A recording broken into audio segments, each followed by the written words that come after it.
Hi everyone, welcome back to another tutorial from Wake&Tech. Today in this video, I'm going to show you how to delete your Mycelium Wallet account. If you no longer want to use Mycelium Wallet or want to remove an account for security reasons, you can easily do it from your app. First of all, launch the Mycelium app on your Android or iOS device, and once you're inside the main homepage, go to the account at the top that you want to delete. After you select the account, make sure that your wallet balance is 0. Transfer any remaining funds to another wallet because deleting the account does not recover funds.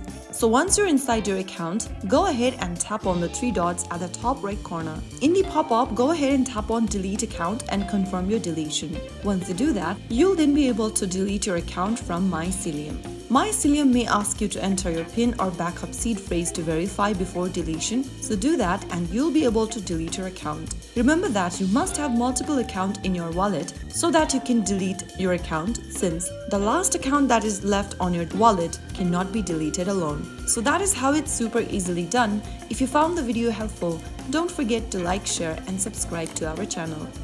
I will be back again in the next episode. Thank you for watching.